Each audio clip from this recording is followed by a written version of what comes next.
All right. Hello, dear political theorists. Today we're going to talk a little bit about Plato's Republic, and in particular, the challenge of Thrasymachus. Now, the main goal of this lecture is to see how Socrates addresses a common challenge to the ideal of justice. He faces a vigorous challenge from a man named Thrasymachus, whose view seems to be that justice is just an illusion, perpetrated on the powerless by the powerful. Now, this dialogue between Socrates and Thrasymachus, which suffers from interjections from various other characters, helps us explore what justice is for and how it might be misunderstood or perverted. Now, in the first dialogue, in the first part of this book, Socrates is talking to Polemarchus. And what's the topic of conversation here? Well, justice, but more importantly, what is it good for? What is it useful for? And what is Socrates' view here? Well, he's got several views, and it's not clear that all of them necessarily go together, or at least are dependent on one another. So he says justice is a kind of skill, or art, practiced for the sake of living well. He also says that justice is not to harm people, and he also seems to suggest that justice is tightly linked with morality and doing good to other people. Now, one of these claims might strike us as a little bit odd. Socrates claims that harming people is never just. Now, do you think that Socrates here means that a just person will never hurt anybody? I think that's probably not the case. I think here we have to draw a distinction between hurts and harms. Harming involves making people worse off over the long run. It means, in some sense, to attack their interests, not necessarily to avoid hurting their feelings or even physically hurting them. Some kinds of hurting people may be necessary and good for things like corrective purposes, but the important thing here is to try to not make people worse off and not making your community a worse place to live. Now, once Polemarchus exits, a second dialogue, a more interesting one I think, takes place between Thrasymachus and Socrates. And what is Thrasymachus' view here? Well, Thrasymachus seems to think that justice is just not a real thing. It's a kind of restraint on freedom, and restraints on freedom are, at least on the surface, bad things.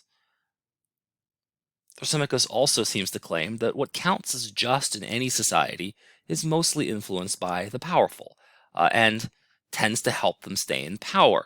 So justice often tells you to obey the laws, respect private property, respect authority, tell the truth. But it turns out that if you do all of these things, you tend to play into the hand, Thrasymachus thinks, of those who are already in power, who make the laws, who have the property, who have the authority, and who seek to prosecute the crimes. And so all of these values that are embodied in justice, or at least in what one might call conventional justice, that is to say, what people believe justice to be, seem to just so happen to also advantage the powerful and the wealthy. Now, so for Thrasymachus, justice just seems to get into the way of self-realization for most people. That is to say, the acquisition of external and internal goods. In other words, justice is there to keep the little guy down. How does Socrates respond to Thrasymachus? Now, he's got a number of different responses that he tries out, and I don't know if any of them are fully convincing, but they certainly seem to provide a way forward. So, first answer, sure, bad rulers rule for their own sake. That is to say that bad conventional justice that's not true justice, will certainly help the powerful at the expense of the powerless, but that's just a perversion of justice. Socrates notes, for instance, that all arts, when they are well practiced, tend to be practiced for the sake of others. So he gives some examples like medicine. Medicine is for the healing of the sick. It's not for the good of doctors. Navigation is for passengers, and commerce. It's not for the good of sea captains, although it just so happens that medicine may make doctors rich and navigation may make sea captains wealthy as well, but that's not the point. That's not why they're there. Now, these arts can be perverted, but when they serve their appropriate social purpose, They serve their object, not their practitioners, Socrates says. So if ruling is supposed to provide justice, then ruling well is supposed to be ruling in the interest of those who are being ruled, not against their interests. It's not about the self-interest of the rulers, which is ultimately what Thrasymachus' position is. Now, what Socrates is probably saying here is that if there is some set of rules or norms that help people cooperate and flourish together in society, then the task of justice is to figure out what those rules and norms are. That is to say, what rules or principles should we observe if we ultimately want to live good lives in society with one another. So, justice on this view is not whatever the government says it is, it's not even whatever the people think it is. It's the set of rules that, when implemented, would actually help us live well together. In other words, it's an external standard by which we judge the practices and beliefs of real people. Now, governments can and do often, perhaps, make mistakes, and part of what ideals of justice do for us, part of why conversations about justice are important, is because they help us determine when governments and people are making mistakes about what justice truly requires. Now, Thrasymachus, predictably, is not satisfied with Socrates' response, and he provides a counter. What is this response? Well, Thrasymachus basically doubles down on his claim. He says, look, the shepherd doesn't practice his art for the sake of the sheep. His view is we shouldn't think about some ideal of excellence in each activity, but we should actually look to the motivations that real people have. That is to say, why do people actually do what they do? And why do rulers do what they do? It's not for the sake of justice, but it's for the sake to preserve their position and power. In the modern world, we might think of this as a kind of public choice explanation, where individuals are understood to be rational maximizers of their own personal good, and people join government for the same reason they join business and hobbies. It's because of their own self-interest. They're trying to promote their own good, not the good of other people. So for Thrasymachus, sea captains navigate to make money, doctors practice medicine to earn a living, and rulers rule because they want money and because they want power, and none of this should surprise us. And so, again, he seems to think that at the end of the day, Socrates' view is probably what we would call too idealistic. Now, Socrates wants to deny Thrasymachus' claim that injustice is better at producing internal goods and external goods than justice. Remember that Thrasymachus' initial claim was that justice gets in the way. It gets in the way of us doing what we want and getting the things that we desire, and so as a result, justice must be a bad thing. And so Socrates wants to respond to that part of Thrasymachus' claim. Socrates notes, for instance, that the essence of injustice is taking advantage of others, but that once this behavior becomes known, it becomes counterproductive. So once people become aware that some people are betrayers and people who don't keep their promises and so on and so forth, that those people suddenly find themselves in a difficult situation because nobody's willing to trust them. In other words, reputations are important, and reputations have to be built on actual facts. When reputations are divorced from actual facts, they tend to be very fragile and then ultimately crumble. So Socrates, one could imagine Socrates saying that productive social cooperation requires trust and a set of rules that prevents people from taking advantage of one another. If everybody behaved like Thrasymachus suggests, and by the way, hold on to this idea of what if everybody behaved like that, because that's a common argument that we'll see over and over again in this course, one that is used to try to counter certain kinds of principles by showing that they can't be extended to everyone. So if everybody behaved like Thrasymachus suggests, no one would be wealthy or happy, because no one would trust each other or be disposed to cooperate. Indeed, later on, Kant will say things like lying is self-contradictory, because lying requires people to believe that you're telling the truth, and if everybody lied, then nobody would possibly believe what anybody would say, and so lying at some level is irrational and self-contradictory.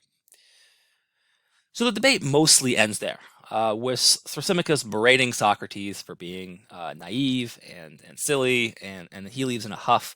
But I think we can imagine the debate continuing. In other words, Socrates and Thrasymachus have started a conversation, have set us on a path. They haven't quite finished the conversation, but we can imagine that conversation going forward. One can imagine Thrasymachus responding that, first of all, the what if everybody behaved that way objection really isn't applicable, because only a small minority of people are ever smart enough or strong enough to understand that justice is an illusion, so the problem of the universalizing behavior never arises. In other words, Socrates is saying if there are only wolves and no sheep, the wolves starve. And Thrasymachus responds, but there are always sheep. There are always people out there who can be taken advantage of. There's a sucker born every minute. In other words, Thrasymachus is taking the P.T. Barnum approach to political philosophy, noting that ultimately there's always a very large pool of gullible people. And furthermore, that if you are a smart wolf, if you are a smart perpetrator of injustice, you understand that you can't kill your entire flock. And so, in other words, you don't behave badly all the time, but just enough to take advantage of those who are gullible and those who are capable of being taken advantage of. All right. So Socrates has to respond to this claim that the smart person, the just person, well, I'm sorry, that this claim against justice, right? This idea that um, only, I'm sorry, this idea that you should behave justly, you should pretend to behave justly, but not necessarily behave justly. And Socrates might then respond that the only way that this can work, this idea of Socrates can work, is that if the wolves cooperate in packs, that is to say, if the unjust manage to exercise restraint upon one another, because of course it only takes a few people to ruin it for all the wolves, so to speak. So self-restraint is going to be necessary, and the wolves can't trust each other. In other words, there has to be a code of justice even among thieves and predators in order to restrain the predator, in order to prevent the predators from essentially completely decimating their food source. And I think this kind of thinking is fairly exemplary of Plato's thought in general. First, you consider the needs of the society, then you see what individuals need to do to fit the plan. I note this because it's kind of the opposite of the way most modern people think about society. They think about the rights that individuals have, and then think about society needs to be set up in order to respect those rights. For Socrates, you think about the whole first, you think about society first, and you need to see how individuals need to behave in order to do the most good for the collective. Okay, so who do you think got the better of this kind of exchange? Some key questions that we need to think about as we think about this, the Republic, and this first part of the Republic. Is justice a kind of expertise? That is to say, is justice a kind of knowing, a kind of knowledge, a kind of expertise at living together, or a kind of expertise at governing? Or is justice a set of norms that serves to perpetuate the domination of the rich and powerful? In other words, a set of standards, a set of made-up standards that ultimately help the powerful rule. Third, do skills have value only to the extent that they serve the goals of those who practice them, or do they acquire value because of the good that they accomplish for society? So once again, we have the contrast between a very egoistic Thrasymachus, someone who thinks that there's really no justice to speak of, and what people speak of as justice is really something that should be avoided, and Socrates, who thinks that justice has an important social function to serve, and needs to be taken very, very seriously if everybody wants to do well, or if, actually, in Socrates' claim, if anybody wants to do well. So, if you agree with Socrates, justice must be at some level definable. It's not about making people worse off. It's at some level about mutual benefit. It regulates how we treat other people. It's not about self-regarding behavior. It's about what others are due. It's not just about what people want or what might be nice to have. And it's more than just about power. It's not just about what we can do, but it's what we ought to do with the power that we have. And finally, it requires that each individual has to achieve some balance between self-fulfillment and doing their part in providing goods that benefit everyone. That is to say, we need to think about ourselves. That's true, but we also need to think about how we fit in to society more generally, understanding that our happiness and our well-being depends in part on the restraint of everybody else.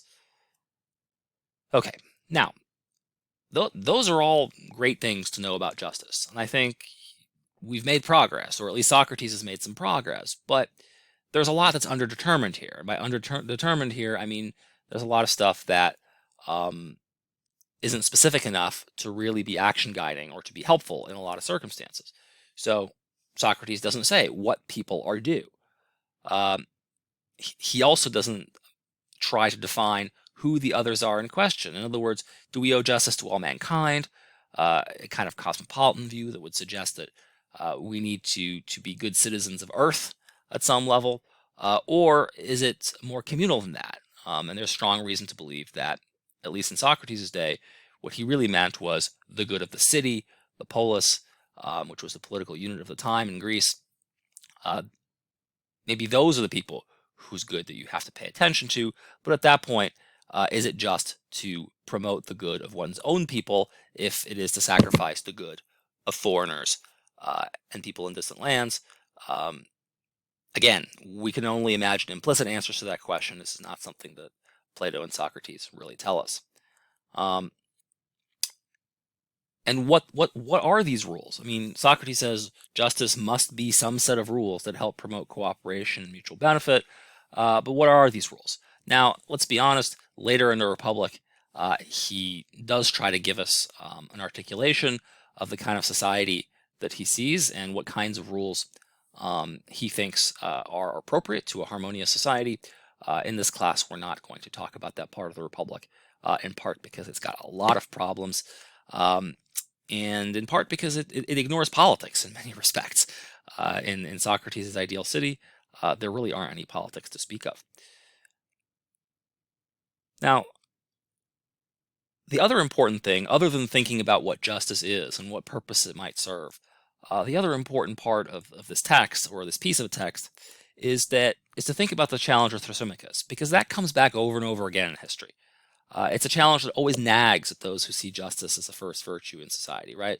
So those of us who take justice quite seriously, who think that justice is ultimately a very important value, important social value, Thrasymachus constantly offers a nagging challenge, one that comes back over and over again. And indeed, in this unit, you'll see it with Machiavelli to a certain extent. Later on in the course, you may see it with Marx and a little bit in Hobbes. In other words, a challenge that justice is ultimately just a social convention. It's just a set of norms coming from a time and place. There's no true ideal form of justice. There's no right way of living together. It's ultimately all subjective. It's all, um, at best, it's a convention that works out for people. At worst, it's what Thrasymachus believes it is, which is to say, it's a con game. It's just a set of rules that brainwash the powerless to follow what the powerful want.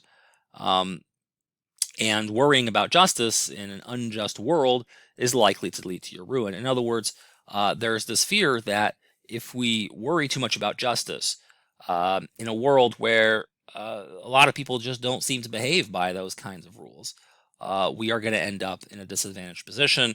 We are going to end up taking actions that are naive or foolish, and we will end up being a lot worse off because we tried to behave justly instead of behaving, I guess, intelligently or cunningly.